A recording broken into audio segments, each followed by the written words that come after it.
आज हम लोग करने जा रहे हैं क्लास 10th फिजिक्स की चैप्टर 12th जो कि है इलेक्ट्रिसिटी।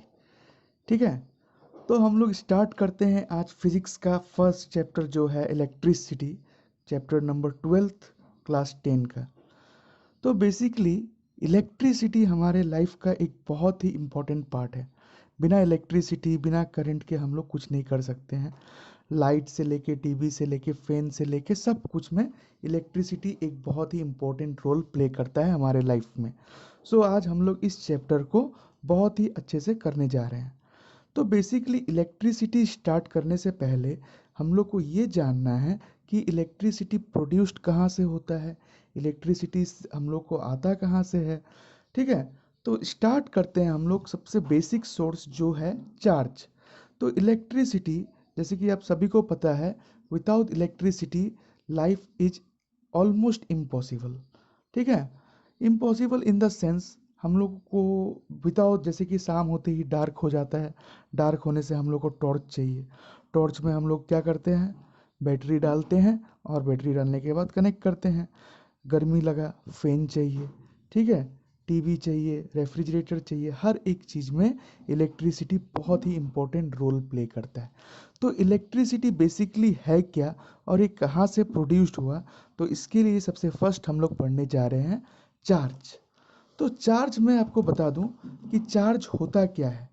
बेसिकली जो न्यूक्लियस होता है, क्लास 9 में आप लोगों ने पढ़ा होगा, माना जाता है कि न्यूक्लियस जो सेंटर पॉइंट में जो न्यूक्लियस सेंटर में जो न्यूक्लियस का माना जाता है, क्या होता है, जो न्यूक्लियस जो सेंटर में होता है क्या होता है, इसमें न्यूट्रॉन्स और प्रोटॉन्स होता है और इलेक्ट्रॉन्स इसका अंदर क्या करता है, इसके बाहर में रिवॉल्व करता है ना, इलेक्ट्रॉन्स इसके बाहर में रिवॉल्व करता है।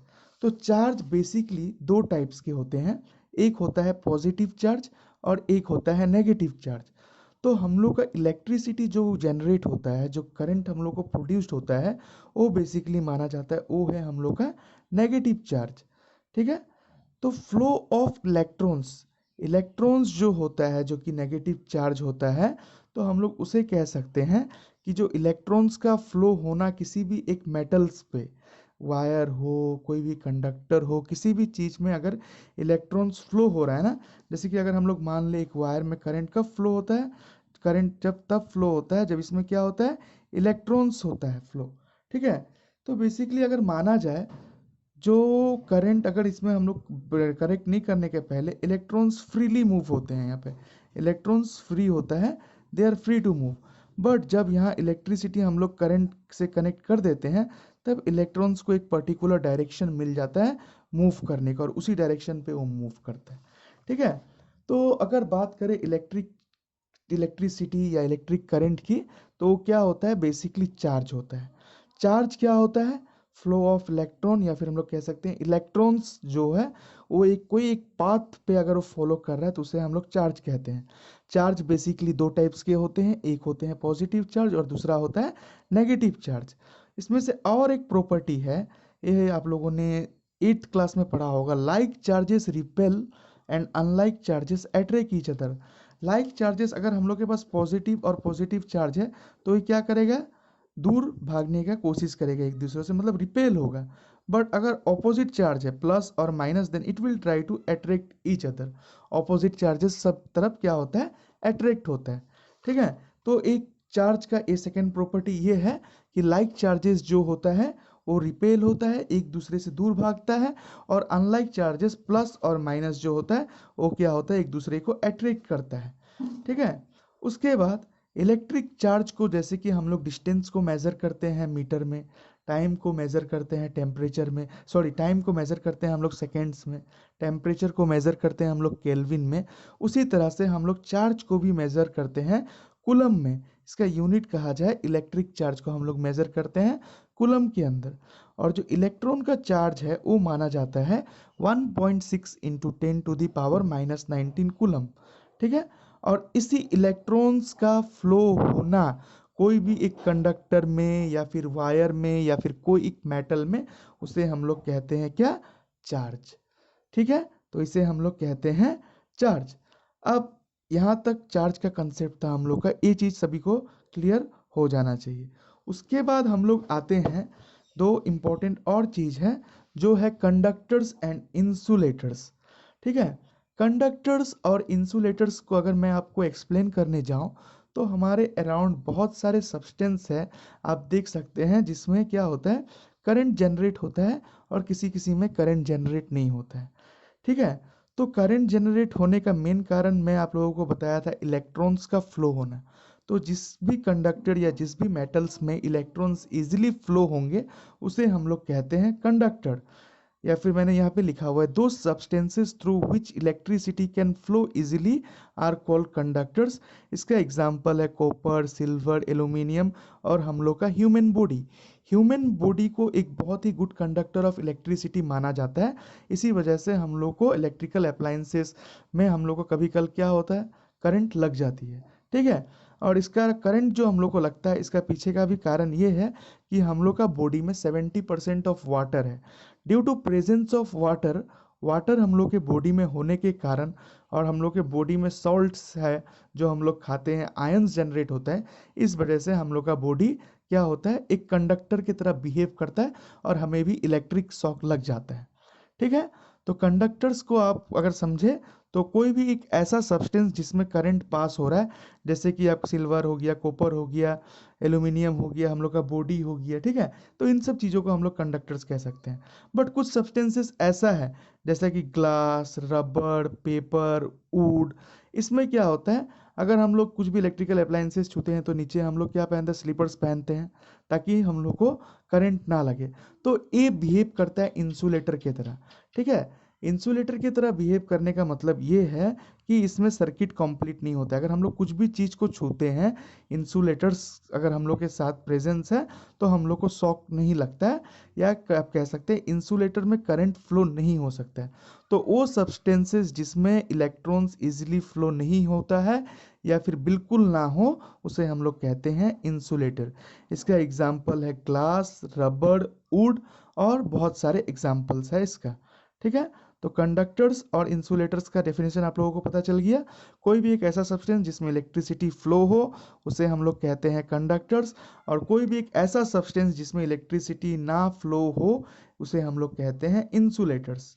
ठीक है, अब हम लोग आते हैं अपना नेक्स्ट टॉपिक जो कि बहुत ही इंपॉर्टेंट है, इसे हम लोग कहते हैं इलेक्ट्रिक पोटेंशियल। ठीक है, इलेक्ट्रिक पोटेंशियल, ELECTRICPOTENTIAL।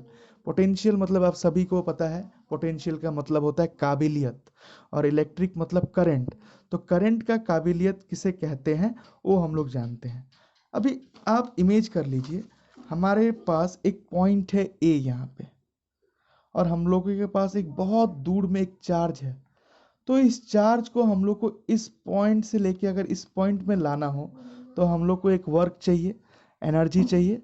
तो ये जो वर्क डन किया जाता है ना, इस चार्ज को इन्फिनिटी पॉइंट से एक पॉइंट में लेके आने के लिए, इसे हम लोग कहते हैं इलेक्ट्रिक पोटेंशियल।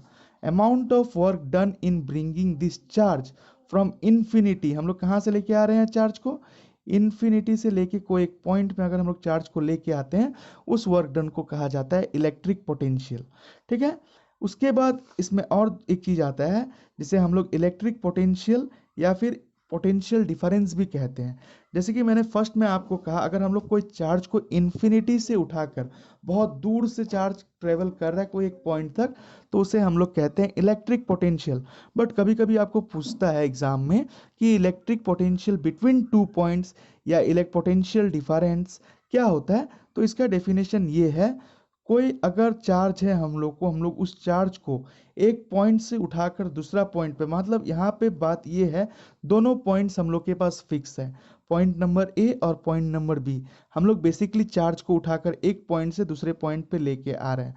तो हम लोग जो वर्क डन हो रहा है ना, इस चार्ज को हम लोग एक पॉइंट से दूसरे पॉइंट पे लेके जाने के लिए, इसे हम लोग कहते हैं potential difference between two point, या फिर पोटेंशियल डिफरेंस या फिर electric potential between two points.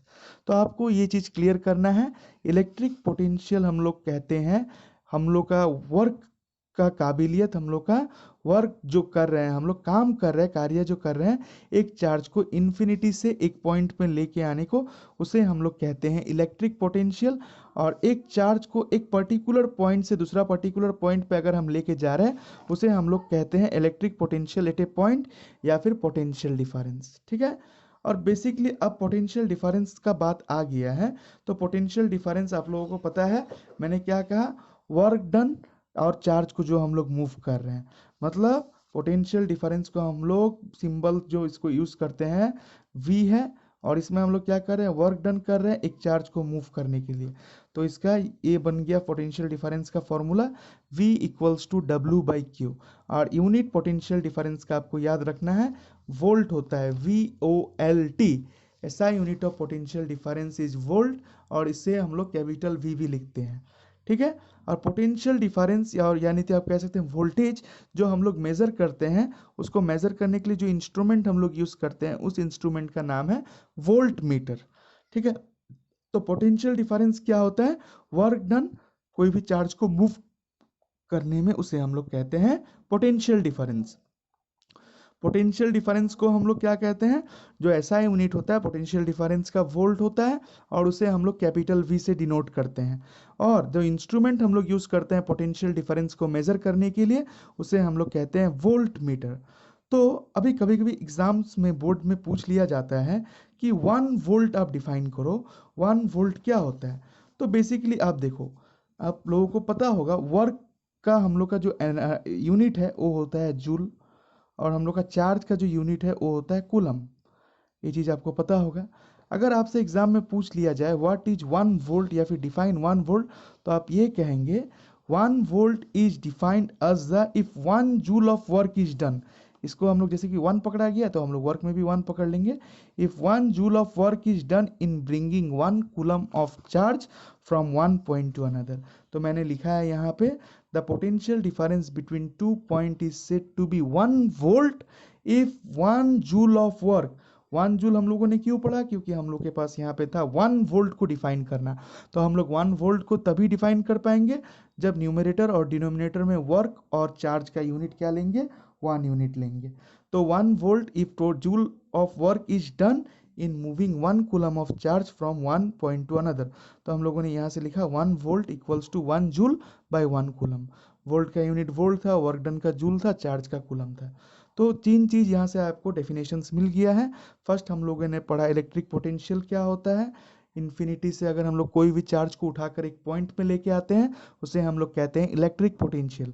Electric potential 2 points के बीच, या फिर पोटेंशियल डिफरेंस, 2 पॉइंट का इलेक्ट्रिक पोटेंशियल को जो मेंटेन करता है, वो बेसिकली हम लोग बैटरी से मेंटेन करते हैं। 2 वायर के बीच हम लोग बैटरी कनेक्ट करते हैं, तभी उसमें क्या होता है, करंट फ्लो होता है। और पोटेंशियल डिफरेंस क्या होता है, कोई 2 पर्टिकुलर पॉइंट से हम लोग चार्ज को एक पॉइंट से दूसरे पॉइंट पे लेके आते हैं। तो पोटेंशियल डिफरेंस 2 पॉइंट के बीच में 1 वोल्ट तभी होता है जब हम लोग 1 जूल काम करते हैं, 1 जूल ऑफ वर्क हम लोग करते हैं एक कूलम ऑफ चार्ज को एक पॉइंट से दूसरे पॉइंट पे लाने में, तो उसे हम लोग कहते हैं 1 वोल्ट। ठीक है। अब हम लोग आते हैं नेक्स्ट, जो कि हम लोग का चैप्टर यहाँ से स्टार्ट है, करंट। तभी हम लोगों ने चार्ज पढ़ लिया, चार्ज क्या होता है, पोटेंशियल डिफरेंस क्या होता है। ठीक है। तो कोई भी चार्ज अगर फ्लो हो रहा हो ना, कोई भी चार्ज अगर सपोज ये हम लोग का वायर है, इस वायर पे चार्ज फ्लो हो रहा है, हम लोग पकड़ लेते हैं वो चार्ज है Q। तो चार्ज तो एक नॉर्मल फ्लो होता ही है, बट एक पर्टिकुलर टाइम में अगर हम लोग मेजर करते हैं कि टाइम t सेकेंड में 2 कूलम चार्ज फ्लो हो रहा है, तो उसे हम लोग डिफाइन करते हैं electric current. Basically electric current को हम लोग I से डिनोट करते हैं, I, और चार्ज डिवाइडेड बाय टाइम हो जाता है हम लोग का इलेक्ट्रिक करंट। कोई भी बॉडी पे जो चार्ज ट्रांसफर हो रहा है या फिर चार्ज फ्लो हो रहा है, साथ ही साथ उसका पर यूनिट टाइम के साथ, कि पर यूनिट टाइम कितना टाइम लग रहा है उस चार्ज को फ्लो होने में, तो उसे हम लोग कहते हैं इलेक्ट्रिक करंट। तो the flow of electric charge per unit time is known as electric current. हम लोग पकड़ लेते हैं कि इधर Q coulomb charge flows through a conductor in t second, तो हम लोग यहाँ से फॉर्मूला लिख सकते हैं I equals to Q by T. Question में बेसिकली आपको दिया रहेगा चार्ज इतना है, 5 कूलम चार्ज है, 2 सेकेंड में फ्लो हो रहा है, तो करंट कितना होगा, तो आपको I equals to Q by T का फॉर्मूला लगा के करंट निकालना है। और करंट को हम लोग मेजर करते हैं, जो कि इसका यूनिट है the SI unit of electric current is ampere. ठीक है, इसका एसआई यूनिट क्या है, एम्पियर है। और जो इंस्ट्रूमेंट हम लोग यूज करते हैं बेसिकली घर पे करंट देख चेक करने के लिए कि हम लोग घर में कितना करंट फ्लो हो रहा है, उस इंस्ट्रूमेंट को हम लोग बेसिकली क्या बोलते हैं, एमीटर।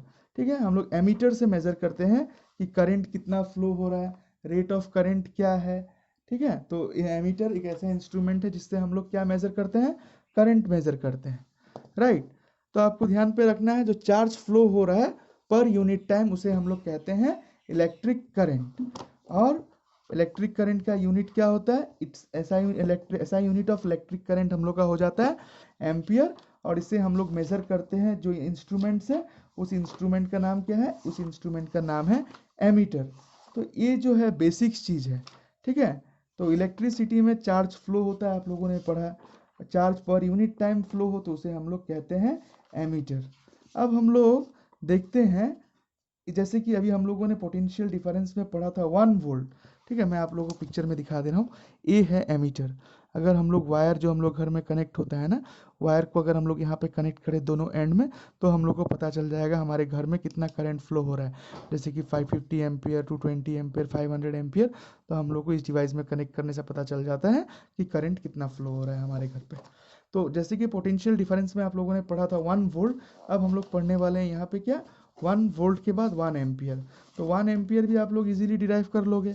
तो एम्पियर जैसे कि चार्ज का फॉर्मूला करंट का हम लोगों ने क्या लिखा था, I equals to Q by T. तो 1 एम्पियर इक्वल्स टू क्या होगा, 1 कूलम डिवाइड बाई 1 सेकेंड। तो 1 एम्पियर कब होगा, तो 1 ampere when 1 coulomb of charge flows through any cross section of A conductor in 1 second. अगर 1 कूलम ऑफ चार्ज फ्लो हो रहा है कोई भी एक क्रॉस सेक्शन में, एक वायर हो, क्रॉस सेक्शन मीन्स कोई भी एक वायर हो, कोई भी एक प्लेट हो, कोई भी एक मेटेलिक सब्सटेंस हो, अगर उसमें 1 कूलम ऑफ चार्ज फ्लो हो रहा है और वो भी 1 सेकेंड के अंदर, तब हम लोग उसे डिफाइन करेंगे कि 1 ampere of current. 1 ampere of current तभी पॉसिबल है जब 1 कूलम ऑफ चार्ज क्या होगा, हमारे वायर या कोई भी मेटेलिक सब्सटेंस से 1 सेकेंड में पास हो। अब हम लोग देख लेते हैं कुछ इंपॉर्टेंट सिंबल्स जो कि एग्जामिनेशन पॉइंट ऑफ व्यू से इंपॉर्टेंट है और आपको याद रखना है। बेसिकली देखिए, नंबर 1 पे है सेल। सेल होता है बैटरी। तो बैटरी को हम लोग सिंबल जो यूज करते हैं वो क्या सिंबल है, इस टाइप का एक सिंबल होता है, एक साइड प्लस टर्मिनल और एक साइड होता है माइनस टर्मिनल, ये होता है बैटरी का सिंबल। ठीक है, या सेल का सिंबल हम लोग बोल सकते हैं। ये एक बैटरी, अगर हम लोग 2-3 बैटरी यूज कर रहे हैं ना तो उसको हम लोग इस तरह से यूज करते हैं। इसमें डबल बैटरी का सेल बना, प्लस माइनस बन गया ना, तो इस टाइप का सेल होता है। कॉम्बिनेशन ऑफ सेल्स इसको हम लोग कहते हैं बैटरी कहा जाता है, कॉम्बिनेशन ऑफ सेल्स को। ठीक है, क्योंकि इसमें बहुत सारा सेल यूज किया, फर्स्ट में हम लोगों ने एक सेल यूज किया, इसमें हम लोगों ने 3-3 सेल यूज किया ना, तो इसको हम लोग कॉम्बिनेशन ऑफ सेल्स या फिर बैटरी कहते हैं। ओपन स्विच क्या होता है, ओपन स्विच तब होता है जब इसमें से कोई भी करंट फ्लो नहीं होता है। अभी हम लोग जैसे कि आगे सर्किट डायग्राम बनाएंगे ना, तो एक बल्ब अगर हम लोग लगा लेते हैं ऐसे करके और बल्ब को कनेक्ट कर देते हैं हम लोग बैटरी से, तो ये स्विच जब इस टाइप का रहेगा तब आपको समझना है कि स्विच ऑफ है। जब इसमें हम लोग एक डॉट डाल देते हैं तब ये स्विच ऑन है, तब क्या होता है, करंट फ्लो होगा। ठीक है, जब तक ये स्विच में डॉट नहीं होगा, किसी किसी में इस टाइप का सिंबल भी यूज करता है। अगर ये हम लोग का बल्ब है तो किसी किसी में क्या होता है, इस टाइप का सिंबल, ये बैटरी है तो किसी किसी में इस टाइप का ओपन टाइप का सिंबल भी यूज करते हैं। ये खुला रहने से क्या हो, करंट फ्लो नहीं हो रहा है, ये ज्वाइन हो गया तो क्या हुआ, करंट फ्लो हो रहा है। तो ये बेसिकली स्विच का है, जो खुला हुआ रहेगा वो ओपन स्विच है, इसमें करंट फ्लो नहीं होगा, नो फ्लो ऑफ करंट आप कह सकते हैं, नो फ्लो ऑफ करंट। अगर क्लोज स्विच है, इसमें क्या होगा, flow of current, close switch में करंट फ्लो होगा। इलेक्ट्रिक बल्ब को हम लोग इस चैप्टर में इस सिंबल से डिनोट करेंगे। वायर जॉइंट है तो हम लोग उसको इस सिंबल से डिनोट करेंगे, बीच में फुल स्टॉप की तरह देखे। ये रेजिस्टेंस है, ये क्या है मैं आपको आगे पढ़ाने जा रहा हूँ। एमीटर हम लोग का डिवाइस है जिससे हम लोग करंट को मेजर कर सकते हैं। वोल्ट मीटर हम लोग का डिवाइस है जिसमें हम लोग वोल्ट को या फिर वोल्टेज या पोटेंशियल डिफरेंस को मेजर कर सकते हैं। गैल्वेनोमीटर भी एक डिवाइस जिससे हम लोग करंट का प्रेजेंस चेक करते हैं, करंट उस डिवाइस में फ्लो हो रहा है या नहीं है। तो बेसिकली हम लोग हर एक चीज़ को फॉलो करेंगे एक एक करके। तो अभी हम लोग नेक्स्ट टॉपिक पे आते हैं, जो कि हम लोग का एक बहुत ही ज़्यादा इम्पोर्टेंट टॉपिक है। ठीक है, और माना जाता है इसमें से काफ़ी क्वेश्चंस एग्जाम में हर बार पूछा गया है। तो ये क्या है, ओम्स लॉ। ठीक है, ओम्स लॉ सबसे ज़्यादा इम्पोर्टेंट और बहुत ही काफ़ी बार मतलब आप कह सकते हैं टीचर का ये बहुत ही फेवरेट क्वेश्चन है, बहुत बार एग्जाम्स में इसको दिया जाता है। तो ओम्स लॉ कुछ 1827 में स्टार्ट हुआ था, जब जर्मन का एक फिजिस्ट था जिसका नाम था जियोर्ज सिमन ओम। जियोर्ज सिमन ओम नाम का एक साइंटिस्ट था। तो उसने फर्स्ट टाइम जब करंट का डिस्कवरी हुआ, वोल्टेज का डिस्कवरी हुआ, करंट और वोल्टेज का डिस्कवरी हो जाने के बाद तो उसने ट्राई किया कि क्यों ना हम लोग करंट आई और वोल्टेज वी का कुछ रिलेशन निकाले। तो उसने कुछ रिलेशन निकालने का ट्राई किया और वहाँ से उसने अपना एक बहुत ही इम्पोर्टेंट और फेमस लॉ जनरेट किया जिसे हम लोग आज जानते हैं ओम्स लॉ के नाम से। तो ओम्स लॉ क्या कहता है वो हम लोग देखते हैं। कोई भी एक कंस्टेंट टेम्परेचर में, जहाँ टेम्परेचर को माध्यम मतलब फिक्स कर दिया जाए, उसमें अगर एक कोई भी कंडक्टर से करंट फ्लो हो रहा है, सपोज मान लेते हैं हम लोग का एक वायर है, यहाँ से करंट फ्लो हो रहा है, टेम्परेचर हम लोग का कंस्टेंट रहेगा, तो जो करंट होगा ना, जो फ्लो होगा, वो हम लोग का डायरेक्टली प्रोपोर्शनल होगा वोल्टेज का या फिर पोटेंशियल डिफरेंस का। डायरेक्टली प्रोपोर्शनल इसका मतलब ये है, अगर 2 एम्पियर करंट होगा तो वोल्ट भी 2 वोल्ट ही होगा। इसे हम लोग कहते हैं डायरेक्टली प्रोपोर्शनल, दोनों बराबर अंतर में बढ़ेगा। तो एक कंस्टेंट टेम्परेचर में क्या हो रहा है, जो हम लोग का करंट कंडक्टर से फ्लो हो रहा है वो डायरेक्टली प्रोपोर्शनल है उसका पोटेंशियल डिफरेंस का। अगर हम लोग मान लेते हैं ना यहाँ पे कि आई एक करंट फ्लो हो रहा है, अगर हम लोग मान लेते हैं ये हम लोग का एक वायर है और यहाँ पे आई एक करंट फ्लो हो रहा है, और जो इसका किससे प्रोपोर्शनल होगा, current will be directly proportional to voltage. तो वो आपको पता है मैथ्स में बेसिकली होता है कि प्रोपोर्शनल साइन को जब भी हम लोग हटाते हैं तो हम लोग एक इक्वल साइन देते हैं। तो इक्वल साइन देंगे जब भी, तो हम लोग एक कंस्टेंट यूज करते हैं, उस कंस्टेंट को हम लोग बोलते हैं आर। और यहाँ पे ए आर कुछ नहीं है, ए एक कांस्टेंट है और इसी को बोला जाता है रेजिस्टेंस ऑफ द कंडक्टर। इसी को क्या बोला जाता है, रेजिस्टेंस ऑफ द कंडक्टर। तो ओम्स लॉ क्या था आप लोगों को पता चल गया कि कोई भी एक पर्टिकुलर टेम्परेचर में कोई भी एक वायर से अगर एक कंडक्टर से करंट फ्लो हो रहा है तो वो करंट डायरेक्टली प्रोपोर्शनल होगा उसका पोटेंशियल डिफरेंस के। ठीक है, V equals to I R. और यहाँ से ये जो फॉर्मूला है ये बहुत ही ज़्यादा इंपॉर्टेंट फॉर्मूला है एग्जामिनेशन पॉइंट ऑफ व्यू से, क्योंकि यहाँ पे आई वी और आर है। एग्जामिनर ट्रिक्स यूज करते हैं, कभी वी का वैल्यू दे देगा, कभी आई का वैल्यू, कभी आपसे पूछा जाएगा आर का वैल्यू निकालने। तो इस टाइप का क्वेश्चंस में उन लोग बहुत ही ज़्यादा दिमाग लगाते हैं। ठीक है, बट यहाँ से आप एक चीज़ और देख सकते हैं, करंट वोल्टेज का प्रोपोर्शनल है बट रेजिस्टेंस का इन्वर्सली प्रोपोर्शनल है। इन्वर्सली मतलब क्या होता है, अगर मैं आपको कहूँ जैसे कि यहाँ से आई को हम लोगों ने लिखा V बाई आर, है ना, V equals to R I था, आई को V बाई आर लिखा, तो करंट तो वोल्टेज, करंट जितना बढ़ेगा वोल्टेज बढ़ेगा, बट आई क्या होगा, इन्वर्सली बढ़ेगा। इसका मतलब ये है अगर हम लोग कोई भी सर्किट में रेजिस्टेंस को आधा कर देते हैं तो हम लोग का क्या होगा, करंट डबल हो जाएगा। अगर करंट रेजिस्टेंस को डबल कर देते हैं तो करंट हाफ हो जाएगा, मतलब एक बढ़ेगा तो एक कमेगा। अगर मान लीजिए एक वायर है, यहाँ पे रेजिस्टेंस क्या होता है बेसिकली वो भी मैं बताने वाला हूँ। रेजिस्टेंस जो होता है वो एक ऑपोजिशन है, रुकावट है। कोई भी सर्किट में अगर करंट फ्लो हो रहा है, जो करंट का जो रुकावट होता है ना, जिसके वजह से करंट स्मूथली फ्लो नहीं कर पाता है, ठीक है, कोई किसी में स्पीड कम है करंट का, कोई किसी में क्या होता है करंट लेट से फ्लो हो रहा है, किसी में करंट अच्छे से फ्लो नहीं हो रहा है, उसको हम लोग रेजिस्टेंस बोलते हैं। जैसे पानी में हम लोग आसानी से चल नहीं पाते हैं क्योंकि पानी में एक फोर्स होता है, उस फोर्स को हम लोग फिजिक्स में क्या बोलते हैं, विस्कस फोर्स। ठीक है, तो उस तरह से करंट में, वायर में भी एक फोर्स होता है माना जाए तो, या फिर उसको एक कंस्टेंट के रूप में हम लोग यहाँ देखा, उसे हम लोग रेजिस्टेंस कहते हैं। एक ऑपोजिशन है, करंट को अपोजिट डायरेक्शन की तरफ वो भेजता है। करंट अगर इस डायरेक्शन जाए वो अपना ऑपोजिशन फोर्स इस डायरेक्शन से देता है ताकि करंट में रुकावट हो। तो अगर रेजिस्टेंस जो होता है बेसिकली वो रुकावट होता है, ठीक है, उसको हम लोग यहाँ पे लिखा है। तो रेजिस्टेंस को अगर हम लोग डबल कर दें तो हम लोग का करंट हाफ हो जाएगा, बट पोटेंशियल को डबल करें तो करंट भी डबल हो जाएगा। तो ये रिलेशन है, इसमें आपको समझना है। अगर रेजिस्टेंस हाफ हो जाता है तो करंट डबल हो जाएगा। तो इस तरह से डायरेक्टली और इन्वर्सली प्रोपोर्शनल है एक दूसरे का। ओम्स लॉ एक बहुत ही इंपॉर्टेंट और बहुत ही एक अच्छा टॉपिक है। ठीक है, तो यहाँ से I equals to V by R आया। अभी हम लोग को समझना है कि रेजिस्टेंस क्या होता है और इसका हम लोग उससे पहले ग्राफ देख लेते हैं। तो V और I का 3 मार्क्स का क्वेश्चन, 3 to 4 मार्क्स का पूछा जाता है एग्जाम में। What is Ohm's law, describe it graphically, mathematical relation, तो मैथमेटिकल रिलेशन मैंने आप लोगों को बता दिया, यहाँ से directly proportional v equals to R I, I equals to V by R होने से ये हम लोग का मैथमेटिकल रिलेशन हो जाता है। अगर आपसे ग्राफ पूछा जाए तो आप ग्राफ नॉर्मल स्केल से इस तरह से बनाइएगा, एक साइड v दीजिएगा, v मतलब वोल्ट जो पोटेंशियल डिफरेंस है, पोटेंशियल डिफरेंस, और आई फॉर करंट, तो इन लोगों का ग्राफ होगा एकदम स्ट्रेट लाइन। मतलब आप देख सकते हैं कि वोल्टेज अगर 2 वोल्ट है तो करंट भी 2 वोल्ट होगा, वोल्टेज अगर 4 वोल्ट है तो करंट भी 4 वोल्ट होगा, ठीक है। वोल्टेज अगर 6 वोल्ट है तो करंट भी 6 वोल्ट होगा। तो उस तरह से इन लोग का पॉइंट इस टाइप में स्ट्रेट लाइन पाथ बनाता है, ठीक है। तो रेजिस्टेंस ऑफ ए कंडक्टर अभी हम लोग देखते हैं, जो कि हम लोग को ओम्स लॉ में मिला।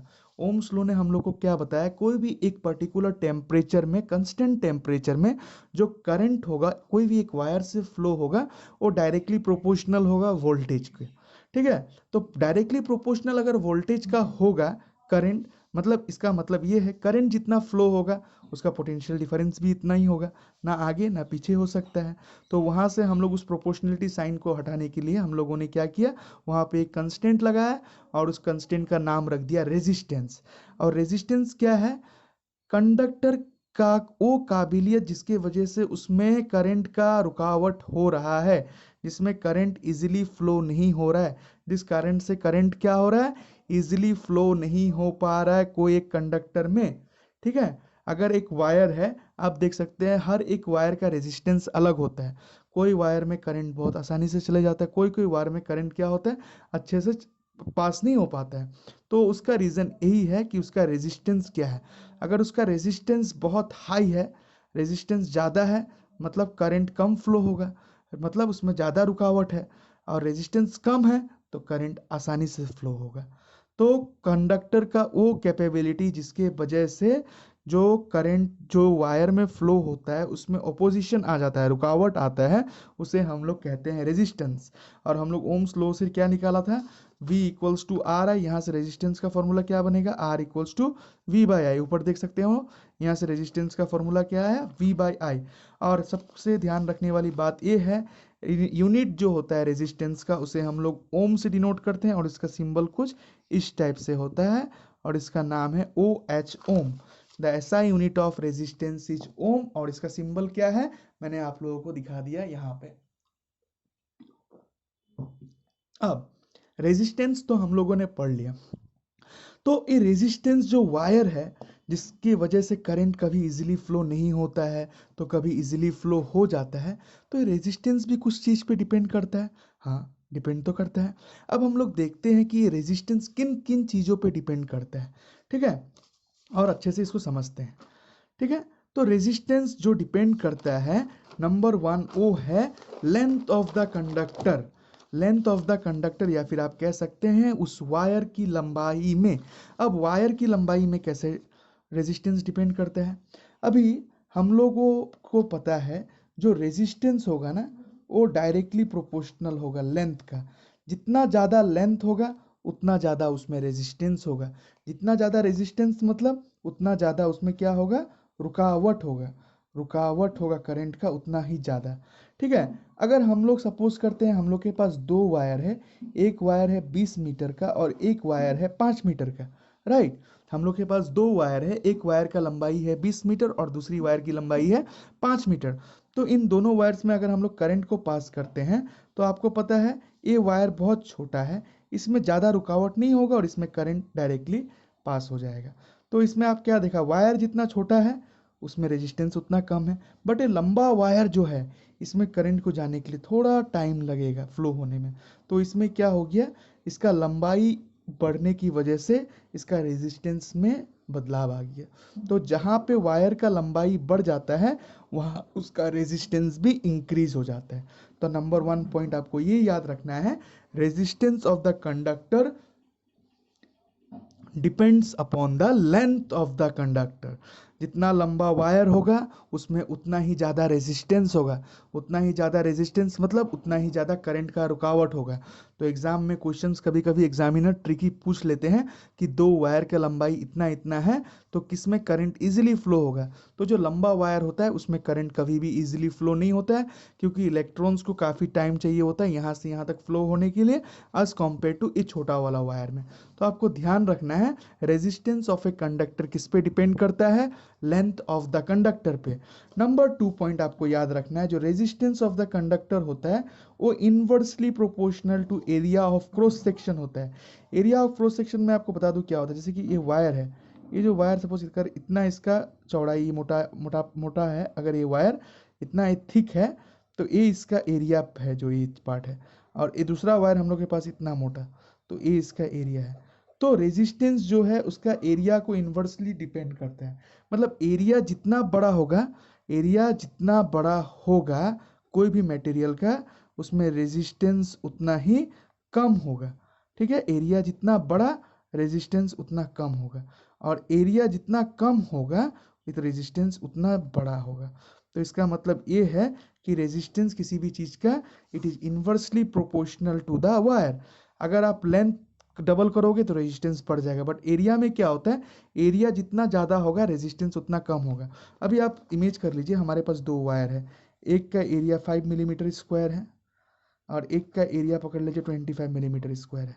तो देख के आप बता सकते हो ना किसमें करंट इजीली, इसमें एरिया बहुत ज़्यादा है तो इसमें करंट इजीली फ्लो होगा, बट इसमें करंट इट विल ऑब्स्टिकल्स है, इसमें करंट को फ्लो होने में बहुत तकलीफ होगा, बट यहाँ पे करंट इजीली फ्लो हो सकता है। तो रेजिस्टेंस जो होता है ना कंडक्टर का, वो इन्वर्सली मतलब जितना बड़ा एरिया उतना कम रेजिस्टेंस, और जितना कम एरिया उतना ज़्यादा क्या होगा, रेजिस्टेंस होता है। एरिया कम होने की वजह से इसमें करंट आसानी से फ्लो नहीं हो पाएगा, बट एरिया ज़्यादा है इसमें तो इसमें करंट आसानी से फ्लो हो जाएगा। ठीक है, तो आपको सेकंड पॉइंट याद रखना है, रेजिस्टेंस ऑफ द कंडक्टर हम लोग का एरिया ऑफ क्रॉस सेक्शन पे डिपेंड करता है। ठीक है, एरिया अगर क्रॉस सेक्शन डबल हो जा रहा है, अगर कोई भी कंडक्टर या कोई भी वायर का एरिया डबल होता है तो उसका जो रेजिस्टेंस होगा वो आधा हो जाएगा। अगर उसका एरिया एरिया उसका आधा हो जा रहा है तो उसका रेजिस्टेंस इंक्रीज हो जाएगा। ठीक है, ये चीज़ याद रखना है। थर्ड पॉइंट जो है जिसपे रेजिस्टेंस डिपेंड्स करता है वो है नेचर ऑफ द मटेरियल। आपको पता है वायर्स बहुत अलग अलग किस्म के होते हैं, जो तार होते हैं जिसको हम लोग घर में इलेक्ट्रिकल अप्लायंसेस के लिए यूज़ करते हैं। तो थर्ड चीज़ जैसे कि हम लोग को आपको पता है कॉपर वायर, गोल्ड वायर, ये सब जो वायर्स होता है बहुत गुड कंडक्टर्स ऑफ इलेक्ट्रिक रहता है। तो जितना ज़्यादा कॉस्टली वायर्स आपको टीवी में एडवर्टाइज में देखते हैं, हेवल्स वायर यूज़ कीजिए। ठीक है, तो ये वायर्स वगैरह में क्या होता है, जितना अच्छा वायर होगा ना उसमें उतना रेजिस्टेंस क्या होगा, कम होगा। कम होगा मतलब उसमें आपको करंट इजीली फ्लो हो जाएगा। बट क्योंकि वायर्स जैसे कि टीन हो गया आपका, फिर से स्टील हो गया, मतलब इतना खास उसमें होता नहीं है, मतलब मैटेरियल का ऊपर भी डिपेंड करता है। कॉपर हो गया, गोल्ड हो गया, सिल्वर हो गया, ये सबको गुड कंडक्टर ऑफ इलेक्ट्रिसिटी माना जाता है। ये सबको हम लोग बेसिकली यूज़ करते हैं अपना हाउस होल्ड अप्लायंसेस में। फोर्थ पॉइंट, आपका resistance of the conductor depend करता है टेम्परेचर के ऊपर। अब टेम्परेचर के ऊपर कैसे डिपेंड करता है, कभी कभी एक्सेसिव हीटिंग के वजह से क्या होता है, जो वायर्स हम लोग घर पे यूज़ करते हैं वो कॉन्ट्रैक्ट हो जाता है, एक दूसरे के आसपास चिपक जाता है। तो चिपक जाने की वजह से भी क्या होता है, उसमें रेजिस्टेंस क्या होता है, बढ़ जाता है। करंट का अगर ये वायर है इसके अंदर से सपोज लो जो हम लोग का सिल्वर व कॉपर का तार जा रहा है जो, तो अगर ये चिपक जाएगा टेम्परेचर कॉन्ट्रैक्ट होने की वजह से, तो इसमें रेजिस्टेंस इंक्रीज हो जाएगा, मतलब रुकावट ज़्यादा होने लगेगा ना, इसमें रेजिस्टेंस बढ़ गया, करंट कम फ्लो होगा। तो उस टाइप का जो चीज़ होता है ना, तो उसमें क्या होता है, टेम्परेचर का ऊपर भी रेजिस्टेंस डिपेंड करता है। तो अगर टेम्परेचर इंक्रीज हो गया तो क्या हो गया, उसमें रेजिस्टेंस भी बढ़ जाता है। तो ये चार पॉइंट्स आपको याद रखना है किन किन किन चीज़ों के ऊपर रेजिस्टेंस बेसिकली डिपेंड करता है। नंबर 1 था हम लोगों ने देखा लेंथ के ऊपर, नंबर 2 था एरिया के ऊपर, नंबर 3 था हम लोग का मटेरियल, जो नेचर ऑफ द मटेरियल है उनके ऊपर, और नंबर 4 है जो हम लोग का टेम्परेचर के ऊपर भी डिपेंड करता है हम लोग का रेजिस्टेंस ऑफ द कंडक्टर का रेजिस्टेंस। ठीक है, अब हम लोग आते हैं अपना नेक्स्ट टॉपिक पे, रेजिस्टिविटी। तो रेजिस्टेंस में आप लोगों को जैसे पढ़ाया, मैंने माना कि एक वायर है हम लोग के पास, इस पूरा वायर में रेजिस्टेंस है हम लोग का, पूरा वायर में करंट को रोका जा रहा है इधर इधर इधर इधर, जिसकी वजह से करंट बहुत लेट पहुंच रहा है। तो रेजिस्टिविटी क्या होता है, एक पर्टिकुलर एरिया को इमेज करके हम लोग उसको थोड़ा एरिया के लिए पढ़ते हैं। जैसे कि इस पर्टिकुलर एरिया में पकड़ लीजिए रेजिस्टेंस कुछ ज़्यादा है, क्योंकि इस ये वायर्स इसका ज़्यादा कॉन्ट्रैक्ट है, टेम्परेचर के वजह से, या फिर इसमें कुछ कट गया है कटने के वजह से, तो पर्टिकुलर एरिया, जो एरिया को हम लोग पढ़ते हैं ना, उस एरिया का जो रेजिस्टेंस पढ़ रहे हैं, इसमें रेजिस्टेंस कम है या ज़्यादा है, एक वायर में पर्टिकुलर एरिया को हम लोग कॉन्ट्रैक्ट लेते हैं, एक पर्टिकुलर एरिया को हम लोग पॉइंट ऑफ व्यू में रख के उसका रेजिस्टेंस देख रहे हैं, तो इस एरिया को हम लोग जो पढ़ रहे हैं अगर इसका रेजिस्टेंस, तो इसे हम लोग रेजिस्टिविटी कहा जाता है। और रेजिस्टिविटी को हम लोग डिनोट करते हैं सिंबल इस टाइप का पी उल्टा, और इससे हम लोग रो बोल के कहा जाता है। तो इसको हम लोग डिराइवेशन कैसे निकालते हैं, देखिए, रेजिस्टेंस ऑफ ए कंडक्टर जो हम लोगों ने पढ़ा अभी, लेंथ का डायरेक्टली प्रोपोर्शनल होता है, एरिया का इन्वर्सली प्रोपोर्शनल होता है। तो 1 और 2 से हम लोगों ने ये निकाला, दोनों को कंबाइन किया, R प्रोपोर्शनल L बाई ए। तो इस प्रोपोर्शनलिटी साइन को हटाने के लिए हम लोगों ने कंस्टेंट यूज़ किया, और इस कंस्टेंट का नाम हम लोग का पड़ गया रेजिस्टिविटी, और इस कंस्टेंट को हम लोग रो बोलते हैं, सिंबल में रो या फिर रेजिस्टिविटी बोलते हैं। तो कभी कभी एग्जाम में क्वेश्चन में लेंथ दिया रहेगा, मटेरियल का एरिया दिया रहेगा, रेजिस्टिविटी भी दिया रहेगा, तो आपको रेजिस्टेंस निकालना हो तो आप रेजिस्टेंस ओम होगा, क्योंकि रेजिस्टेंस का यूनिट ओम होता है। अगर रेजिस्टिविटी निकालना हो तो ओम मीटर, रेजिस्टिविटी का यूनिट क्या होता है, ओम metre.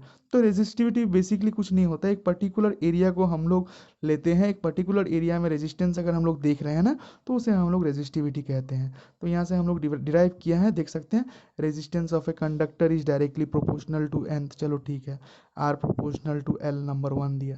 Resistance of a conductor is inversely proportional to it's area of cross section, are is inversely proportional to 1 by ए। दोनों को कंबाइन कर दिया, are proportional to A, are inversely proportional to 1 by A, are proportional to L by. इस proportionality sign को हम लोगों ने हटाने के लिए इक्वल दिया, तो इक्वल देने से हम लोग एक कंस्टेंट यूज करते हैं, उस कंस्टेंट को हम लोग क्या बोला, रेजिस्टिविटी, और इसका सिंबल जो है पी, इस टाइप का जो उल्टा टाइप का पी होता है, इसे हम लोग रो भी कहते हैं। ठीक है, तो ये है हम लोग का रेजिस्टिविटी। तो एसआई यूनिट ऑफ रेजिस्टिविटी आपको याद रखना है, एसआई यूनिट ऑफ रेजिस्टिविटी क्या होता है, ओम मीटर होता है बेसिकली। जो एसआई यूनिट ऑफ रेजिस्टिविटी है वो हम लोग का ओम मीटर होता है। और resistivity of a substance is numerically equal to the resistance of the rod of that substance which is 1 metre long and 1 square. तो पर्टिकुलर एरिया है, उसमें एक एरिया को लेके हम लोगों ने उसका रेजिस्टेंस देखा, जैसे कि एक रोड का बात किया तो 1 मीटर लॉन्ग रोड में हम लोगों ने उसका रेजिस्टेंस देखा, और उसका 1 स्क्वायर मीटर क्रॉस सेक्शन में, तो उसे हम लोग रेजिस्टिविटी कहते हैं। तो रेजिस्टिविटी कभी भी लेंथ और थिकनेस का ऊपर डिपेंड नहीं होता है, और nature of the material, substance का जो मटेरियल है और टेम्परेचर का ऊपर डिपेंड होता है। ये पॉइंट आपको याद रखना है, लेंथ का ऊपर डिपेंड नहीं होगा, थिकनेस का ऊपर डिपेंड नहीं होगा, वो किसका ऊपर डिपेंड होगा, होने से नेचर ऑफ द सब्सटेंस और टेम्परेचर के ऊपर क्या होता है, रेजिस्टिविटी डिपेंड होता है। ठीक है, अब हम लोग पढ़ते हैं कॉम्बिनेशन ऑफ रेजिस्टेंस और रेजिस्टेंस का कॉम्बिनेशंस को। ठीक है, अब हम लोग आते हैं कॉम्बिनेशन ऑफ रेजिस्टेंस और रेजिस्टर्स। तो रेजिस्टेंस को हम लोग या रेजिस्टर्स को हम लोग दो टाइप से कंबाइन कर सकते हैं, एक होता है सीरीज और एक होता है पैरेलल। पैरेलल कनेक्शन जो कि हम लोग अपना घर में हाउस होल्ड अप्लायंसेस जितना कनेक्ट है हम लोग का पैरेलल से कनेक्ट है। तो सीरीज और पैरेलल में क्या फ़र्क होता है वो हम लोग देखते हैं। तो दो या दो से ज़्यादा रेजिस्टेंस को अगर हम लोग एक साथ देख रहे हैं ना, इधर एक लाइन में एक रेजिस्टेंस, ये R1 और R2 रेजिस्टेंस, मतलब इसमें आप कुछ भी समझ सकते हैं, अप्लायंसेस है, शायद वो बल्ब हो, फैन हो, टीवी हो, रेफ्रिजरेटर हो, कुछ भी हो। तो अगर हम लोग बहुत सारा अप्लायंसेस को लगाते हैं, उसके बाद कनेक्ट करते हैं उसको करंट से, क्या होता है, तो हम लोग उसका देखते हैं टोटल रेजिस्टेंस हम लोग उसका कैसे निकालेंगे। ठीक है, तो हम लोगों ने यहाँ पे माना कि हम लोगों ने दो रेजिस्टेंस पकड़ा है और दोनों को एंड टू एंड कनेक्ट किया है सीरीज में। तो इसको हम लोग क्या करते हैं, एक दो एंड टू एंड अगर एक ही लाइन में दोनों कनेक्ट हो तो उसे हम लोग कहते हैं कि हम लोगों ने रेजिस्टेंस को सीरीज में कनेक्ट किया है। बट ऊपर नीचे अगर हो इस टाइप से, एक को ऊपर रखा और एक को नीचे रखा, तो व्हेन टू और मोर resistors are connected between the same two points they are said to be connected in parallel. तो इस टाइप का कनेक्शन को हम लोग क्या बोलते हैं कि ये कनेक्शन पैरेलल में है जब पर वो ऊपर नीचे हो। अगर एक लाइन में है, चाहे वो 3 रेजिस्टेंस हो, एक रेजिस्टेंस ये, दूसरा, तीसरा, चौथा, तो ये R1 हो गया, R2 हो गया, R3 हो गया, R4, ये सीरीज में है। बट इसमें हम लोग क्या कर रहे हैं, एक इधर है, बीच में एक है, थर्ड में एक है, तो ये क्या हो रहा है, हम लोग इसका जो है रेजिस्टेंस हम लोग का क्या हो रहा है, R1, R2, R3, इसको हम लोग अभी देखते हैं कि सारा रेजिस्टेंस को अगर हम लोग जोड़ दें तो क्या निकलता है। तो फर्स्ट डिराइवेशन जो हम लोग इसमें देखने जा रहे हैं, रेजिस्टेंस और रेजिस्टेंस इन सीरीज। ठीक है, तो हम लोग यहाँ पे पकड़ते हैं कि हम लोगों ने 3 रेजिस्टेंस लिया है, R1, R1, R2 और R3। ठीक है। हम लोगों ने 3 रेजिस्टेंस लिया है, R1, R2 और R3। कोई भी अप्लायंसेस आप पकड़ सकते हो। और इसमें एक बैटरी के साथ कनेक्ट किया हुआ है, V वोल्ट का बैटरी के साथ हम लोग इसको क्या कर दिए हैं, कनेक्ट कर दिए हैं। सीरीज में स्विच दे दिया हम लोग इसको, और इसको सीरीज में हम लोग करंट कनेक्ट कर दिया है। और इसका जो पोटेंशियल डिफरेंस है तीनों के अराउंड में, इसमें V1 है, इसमें V2 है और इसमें V3 है। तीनों का पोटेंशियल अलग अलग है। और इस सीरीज में क्या होता है, हमेशा आपको याद रखना है, करंट सेम फ्लो होगा। करंट जो यहाँ से निकला बैटरी की वजह से, तीनों में एक ही करंट फ्लो होगा, आई। बट इसका पोटेंशियल अलग होगा, क्योंकि इसका डिस्टेंस जो है ना थोड़ा दूरी में है। यहाँ का पोटेंशियल इसका कुछ होगा, यहाँ पोटेंशियल वोल्टेज कुछ और होगा, इसका वोल्टेज कुछ और होगा। तो अगर हम लोग देखा जाए, V को हम लोग क्या लिख सकते हैं, V equals to V1 plus V2 plus V3 लिख सकते हैं। ठीक है, क्योंकि V तो टोटल एक ही था ना V से। ये जो V वोल्ट का जो बैटरी था, इससे तो तोड़ा ना इन लोगों ने। इससे तोड़ के R1 ने V1 ले लिया, R2 ने V2 ले लिया और R3 ने V3 ले लिया। तो अभी हम लोगों ने पहले में ओम्स लॉ से क्या पढ़ चुके हैं हम लोग, बाय ओम्स लॉ हम लोगों ने देख चुका है, V इक्वल्स टू IR होता है। और इस रिलेशन में अगर हम लोग इसको 1 दे देते हैं और इसको 2 दे देते हैं, और हम लोग पकड़ते हैं let I be the current flowing, let I be the current flowing, मान लेते हैं हम लोग सेम करंट I फ्लो हो रहा है तीनों रेजिस्टेंस के ऊपर। तो हम लोग क्या लिख सकते हैं, V1 equals to IR1, V2 equals to IR2, V3 equals to IR3। इसको मैंने 3 दे दिया, 4 दे दिया और 5 दे दिया।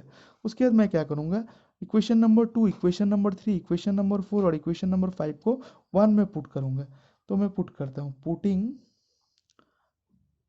2, 3, 4 एंड 5 इन इक्वेशन 1।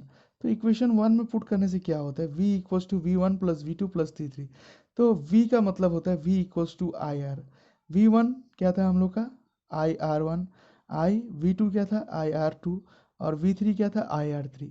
यहाँ से IR को मैं IR लिखता हूँ, तीनों से I कॉमन लेके मैं लिख देता हूँ R1 plus R2 plus R3। ये आई कट गया, तो यहाँ से R equals to R1 plus R2 plus R3 आ गया।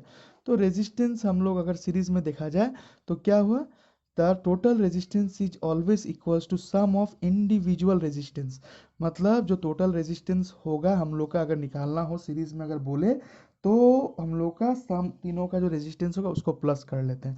तो अगर मैं मानता हूँ कि मेरे पास एक क्वेश्चन मैं आपको बता रहा हूँ, 3 रेजिस्टर्स है मेरे पास, एक है 5 ओम का, एक है 4 ओम का और एक है 6 ओम का। आपसे मैं पूछूं टोटल रेजिस्टेंस क्या होगा, एग्जाम में इस टाइप से पूछा टोटल रेजिस्टेंस क्या होगा, और मैंने आपको बताया है कि ये तीनों को मैंने सीरीज में कनेक्ट किया है, पैरेलल में नहीं किया है, मैंने इसको क्या किया है, सीरीज में। तो जब भी सीरीज बोल दे तो आपको तीनों को ऐड कर देना है, R1 plus R2 plus R3। तो तीनों को आप जोड़ेंगे तो 15 ओम आ जाएगा।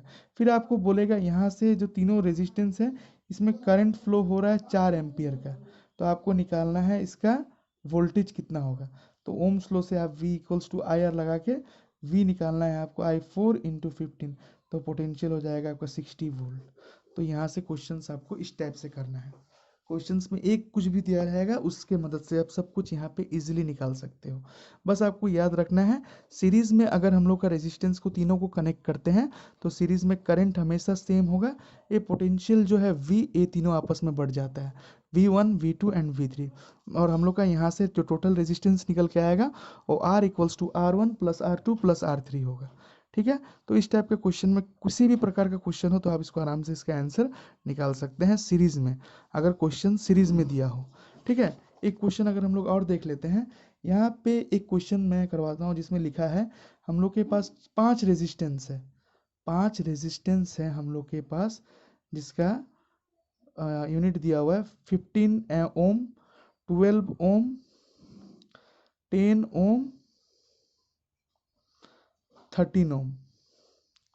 तो इसमें करंट इसमें आपको दिया है, इसमें बैटरी के साथ एक कनेक्ट है, एक बैटरी के साथ कनेक्ट है, बैटरी का वोल्ट है 12 वोल्ट। इसमें क्वेश्चन आपको इस तरह से देगा, पहले आपको बोलेगा सर्किट डायग्राम, और ये पांचों रेजिस्टेंस सीरीज में है। तो जब आपको सीरीज में बोल दे तब आप क्या करोगे, सॉरी 5 रेजिस्टेंस था ना, तो एक आप ले लीजिए यहाँ पे 5 ओम। तो सीरीज में जब भी हो तो एक बनाइए, फर्स्ट 2, डायग्राम अगर बनाना है बोले 3, 4, 5, और इसको क्या से कनेक्ट कर दीजिए, 12 वोल्ट का एक बैटरी से कनेक्ट कर दीजिए, 12 वोल्ट का बैटरी से एक कनेक्ट कर दीजिए और इसको कनेक्ट कर दीजिए स्विच से। ये हम लोग का डायग्राम हो गया। पहला रेजिस्टेंस R1 15 ओम, दूसरा रेजिस्टेंस R2 12 ओम, तीसरा रेजिस्टेंस 10 ओम, चौथा रेजिस्टेंस 13 ओम और पांचवा रेजिस्टेंस 5 ओम। क्वेश्चन में आपको बोलेगा कंबाइंड रेजिस्टेंस, यानी कि नंबर 1 आपको क्वेश्चंस में बोल दिया टोटल रेजिस्टेंस निकालने को। तो जब भी आपको क्वेश्चन में टोटल रेजिस्टेंस निकालने बोलेगा, ये तो आपका आर सीरीज में हो तो आप लिखिएगा आर एस, मतलब resistance in series equals to, और पांचों को आप क्या कर दीजिए, सिंपली प्लस कर दीजिए, R1 plus R2 plus R3 plus R4 plus R5।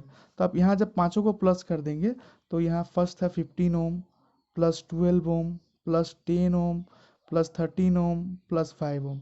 तो पांचों को प्लस करने के बाद 10 20 30 43 45 50, यहाँ से आ गया आपका निकल के 55 ओम। अब यहाँ पे वोल्ट आपका पोटेंशियल दिया है 12 वोल्ट, और यहाँ में आपको मैं सेकंड क्वेश्चन में पूछता हूँ कि करंट निकाल के बताइए आप, यहाँ पे करंट कितना फ्लो हो रहा है, आई इक्वल्स टू। तो यहाँ पे अगर आपको करंट निकालने बोले सेकंड क्वेश्चन में, तो करंट जो होगा आपका, तो यहाँ से आप किस फॉर्मूला से निकालोगे करंट का, हम लोग ओम्स लॉ से हम लोगों ने क्या पढ़ा था, V equals to I R. तो हम लोग I इक्वल्स टू यहाँ से क्या लिख सकते हैं, V बाई आर लिख सकते हैं, और V हम लोग का 12 दिया है, और हम लोगों ने रेजिस्टेंस टोटल कितना निकाला 55। तो I इक्वल्स टू 12/55 एम्पियर। अगर आप सॉल्व करें तो 0.1 कुछ आ जाएगा, या फिर आप इसको ऐसे भी छोड़ सकते हैं। तो ये था हम लोग का सीरीज में अगर कोई भी चीज़ हो, कोई भी अप्लायंसेस अगर हम लोग सीरीज में लगा रहे हैं तो उसको हम लोग इस तरह से आसानी से सॉल्व कर सकते हैं। ठीक है, यहाँ पे मैंने लिखा है, देख लीजिए एक बार। लेट 3 रेजिस्टर्स, मैंने समझाया है कि फॉर्मूला कहाँ से आया, R equals to R1 plus R2 plus R3। तो मैंने पहले 3 रेजिस्टेंस R1 R2 और R3 को कनेक्ट किया सीरीज में, उसमें मैंने बैटरी लगाया V वोल्ट का और उसको कनेक्ट कर दिया। उस तो मान लिया मैंने उसका V1 R1 के एक्रॉस है जो potential, V2 across R2 and V3 across R3। तो हम लोग लिख सका मैं V equals to V1 plus V2 plus V3, V1 plus V2 plus V3। यहाँ पे ओम्स लॉ से हम लोग को पता है V equals to I R होता है। तो हम लोगों ने इमेज किया कि सेम करंट आई फ्लो हो रहा है, तो हम लोग लिख सकते हैं V1 equals to I R one, V2 equals to I R two और V3 equals to I R three. फिर हम लोगों ने 2 3 4 5 को सोल्व किया और उसको इक्वेशन नंबर 1 में पुट किया, और यहाँ से हम लोगों ने निकाला R equals to R1 plus R2 plus R3, और मैंने आपको 2 न्यूमेरिकल्स भी करके दिखाया। अब हम लोग देखते हैं कि 3 रेजिस्टेंस या 2 से ज़्यादा रेजिस्टेंस को पैरेलल में कनेक्ट करने से क्या होता है। तो बेसिकली पैरेलल कनेक्शन में क्या होता है, आपको याद रखना है, करंट जो होता है ना, सीरीज कनेक्शन में जो करंट अगर फ्लो हो सेम होता है, बट पैरेलल में हम लोग का करंट डिफरेंट हो जाता है। अभी हम लोग देखते हैं, हम लोगों ने माना यहाँ पे कि 3 रेजिस्टेंस हम लोगों ने लिया है, R1 R2 और R3, और यहाँ पे हम तीनों को पैरेलल में कनेक्ट किया है। तो पैरेलल में आप कैसे कनेक्ट करेंगे, ये हम लोग का बैटरी है, तो पैरेलल में आप कनेक्ट करेंगे कुछ इस प्रकार। ठीक है, ये दूसरा रेजिस्टेंस और इधर second third, R1 R2 R3। यहाँ में बैटरी था, बैटरी से कनेक्ट है, और यहाँ स्विच था मान लेते हैं। ठीक है, और मान लेते हैं हम लोग यहाँ से जो करंट निकला ना, तो तीनों में अलग अलग करंट निकलेगा, I1 I2 I3। क्यों, क्योंकि तीनों का जो डिवाइस है हम लोग एक सिंगल पाथ फॉलो नहीं हो रहा है, अलग पाथ फॉलो हो रहा है। इसलिए जो ऊपर वाला जो अप्लायंसेस होगा जिसमें R1 है, ठीक है, जिसमें R1 है तो उसमें I1, जिसमें R2 है वो I2, जिसमें R3 है वो R3 जाएगा। समझ आया आपको, फर्स्ट वाला R1 था तो I1 करंट, R2 में I2, बट इसमें आपको एक चीज़ याद रखना है, इसमें V सेम रहेगा, पोटेंशियल दोनों का सेम रहेगा, क्योंकि दोनों का एंड्स कॉमन है, कॉमन एंड है, मतलब इतना ही डायरेक्शन तक करंट जाना है, इसके बाहर करंट नहीं जा पाएगा, इसलिए इसका V सेम रहेगा। V हम लोग का पोटेंशियल सेम रहेगा, करंट और रेजिस्टेंस डिफरेंट होगा, बस यहाँ से करंट और क्या रेजिस्टेंस होगा हम लोग का डिफरेंस होगा। तो यहाँ से करंट का भाग हुआ आप लोगों ने देखा, तो हम लोग लिख सकते हैं I equals to I1 plus I2 plus I3। यहाँ में करंट का अगर हम लोग कुछ भी अप्लायंसेस को पैरेलल में कनेक्ट करते हैं ना, यहाँ में मैंने पैरेलल में कनेक्ट किया, तो यहाँ पे करंट का भाग हो गया I equals to I1 plus I2 plus I3। तो जब भी करंट का भाग हो तो इसको हम लोग ऐसे लिख देंगे। फिर यहाँ पे आप देख सकते हो ओम्स लॉ से, बाई ओम्स लॉ हम लोगों ने क्या पढ़ा था ओम्स लॉ से, V equals to I R. तो हम लोग लिख सकते हैं I equals to V by R लिख सकते हैं। तो तीनों अप्लायंसेस, तीनों रेजिस्टेंस में अगर हम लोग देखा जाए, मैं लिख सकता हूँ I1 equals to V by R one, I1 equals to V by R one, I2 equals to V by R two, और I3 इक्वल्स टू V/R3 मैंने लिख दिया। और मैंने इसको 1 पकड़ा, इसको 2 पकड़ा, इसको 3 पकड़ा, इसको 4 पकड़ा और इसको 5 पकड़ा। फिर इस सीरीज में हम लोग 2 3 4 5 को हम लोग 1 में कनेक्ट करेंगे। तो हम लोग इसको पुट करते हैं, पुटिंग 2, 3, 4, 5 इन इक्वेशन नंबर 1। अब इक्वेशन नंबर 1 में पुट करो। इक्वेशन नंबर 1 हम लोग का बना हुआ था I equals to I1 plus I2 plus I3। I को हम लोग क्या लिख सकते हैं, इक्वेशन नंबर 2 से V/R लिख सकते हैं। I1 को हम लोग लिख सकते हैं V/R1, I2 को लिख सकते हैं V/R2 और R3 को लिख सकते हैं V/R3। यहाँ से मैं अगर V/R को ऐसे छोड़ देता हूँ, यहाँ से मैं V कॉमन ले लूँ अगर, तो मैं क्या लिखूँ 1/R1 plus 1/R2 plus 1/R3। तो इसको V दोनों साइड का कैंसिल होगा, तो यहाँ से निकल के आएगा 1/R equals to 1/R1 plus 1/R2 plus 1/R3। तो 1/R1 equals to 1/R equals to 1/R1 plus 1/R2 plus 1/R3। इसमें आपको सीरीज और पैरेलल में एक चीज़ दिखाई दिया होगा। पैरेलल कनेक्शन में जो हम लोग का टोटल रेजिस्टेंस है वो तीनों रेजिस्टेंस का सम ही आया, बट रेसिप्रोकल में आया। जैसे कि सीरीज में हम लोगों ने क्या देखा था, R equals to R1 plus R2 plus R3, but parallel में हम लोग का क्या आ गया, पैरेलल में 1/R equals to 1/R1 plus 1/R2 plus 1/R3। तो पैरेलल में देखिए मैंने क्या लिखा है, let three resistance R1, R2 and R3 are connected in parallel to one another between the same 2 points. जैसे कि मैंने आपको बताया दोनों सेम पॉइंट्स हम लोगों ने लिया था यहाँ पे, ठीक है। अब बैटरी और V वोल्ट मैंने कनेक्ट किया था और तीनों में करंट को मैंने इमेज किया, I1 R1 की तरफ जा रहा है, I2 R2 की तरफ जा रहा है और I3 R3 की तरफ जा रहा है। ये मैंने इमेज कर लिया था, ठीक है, इसको मान लिया। बाय ओम्स लॉ हम लोगों को पता है V इक्वल्स टू IR होता है। यहाँ से मैं I इक्वल्स टू V/R लिख सकता हूँ। तो सिमिलरली मैं I1 को क्या लिख सकता हूँ, V/R1 equation number 3, I2 equals to V/R2 equation number 4, I3 equals to V/R3 equation number 5। उसके बाद मैंने क्या किया, पैरेलल कनेक्शन में इसको मैंने कनेक्ट कर दिया, 2 3 4 5 को इक्वेशन नंबर 1 में पुट किया। तो जब मैंने 2 3 4 5 को इक्वेशन नंबर 1 में पुट किया तो V/R1 प्लस V/2, यहाँ से मैंने V कॉमन ले लिया, 1/R1 plus 1/R2 plus 1/R3, यहाँ से V और V कैंसिल हो गया। तो रेजिस्टेंस इन सीरीज और रेजिस्टेंस इन पैरेलल में हम लोग को ये फर्क मिला कि सीरीज में जो टोटल रेजिस्टेंस होता है वो इंडिविजुअल रेजिस्टेंस का सम होता है, बट पैरेलल में क्या होता है, इंडिविजुअल रेजिस्टेंस का रेसिप्रोकल का सम होता है, ठीक है। तो सीरीज और पैरेलल कनेक्शन को आपको ध्यान से समझना है, क्योंकि इसमें एग्जामिनेशन पॉइंट ऑफ व्यू से बहुत ही इंपॉर्टेंट क्वेश्चंस यहाँ से पूछा जाता है आपको एग्जाम में। इतना इंपॉर्टेंट क्वेश्चंस आपको पूछा जाएगा कि सब इसमें करंट और पोटेंशियल और रेजिस्टेंस का ही खेल है। और आपको साथ ही साथ ये रखना है, सीरीज में हम लोग का करंट सेम रहता है, पोटेंशियल डिफरेंस रहता है और रेजिस्टेंस डिफरेंट रहता है। पैरेलल में हम लोग का पोटेंशियल सेम रहता है, करंट और रेजिस्टेंस डिफरेंट रहता है, ठीक है। तो इन सब चीज़ों पे आपको फोकस करना है। चलो मैं अभी आपको एक क्वेश्चन करवाता हूँ पैरेलल में।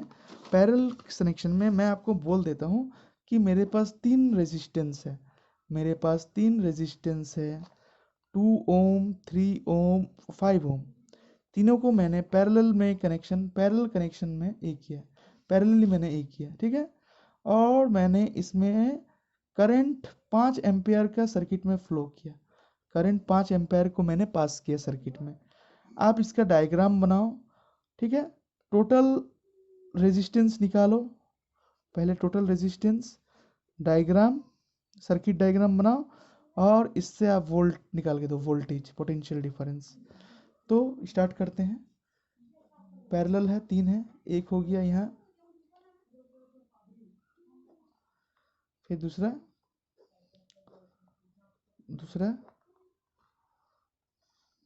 फिर तीसरा यहाँ से, तो तीनों यहाँ पे जाके लिंक हो गया ऐसे करके, ठीक है। ये मेरे से थोड़ा मिस्टेक हो गया। तो R1 हम लोग का 2 ओम, R2 हम लोग का 3 ओम और R3 5 ओम, और इसको मैंने कनेक्ट कर दिया बैटरी से और इसमें मैंने माना करंट फ्लो हो रहा है, 5 एम्पियर का करंट फ्लो हो रहा है, ठीक है।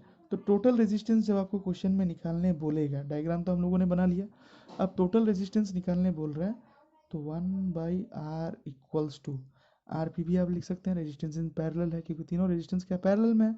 तो 1/RP equals to 1/R1 plus 1/R2 plus 1/R3, ठीक है। इसको आप टोटल लेंगे 1/2 प्लस 1/3 प्लस 1/5, तीनों का एलसीएम ले लीजिए। 5 2 जा 10, 10 3 जा 30, 30 लिए, 2 15 बार में, 3 10 बार में, 5 6 जार में।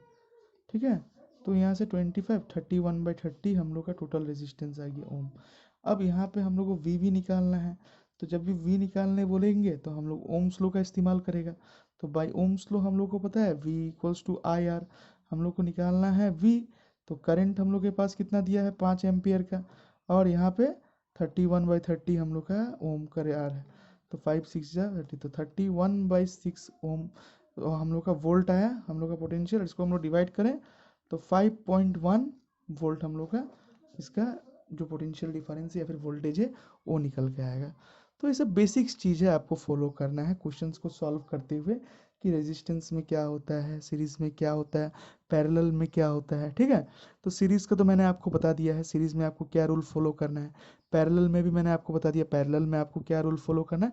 बस इसी तरह से आपको क्वेश्चन को करते जाना है। तो बस आज के लिए हम लोग इतना ही रखते हैं। कल हम लोग जूल्स का हीटिंग इफेक्ट ऑफ करेंट देखते हैं, और उसके बाद हम लोग एनसीईआरटी के न्यूमेरिकल्स भी करेंगे आगे सॉल्व।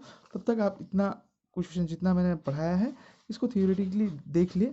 अगर आपको कोई भी डाउट हो तो आप हमसे कमेंट सेक्शन में पूछ सकते हैं। ठीक है, बस आज के लिए मैं इतना ही रखता हूँ। Thank you.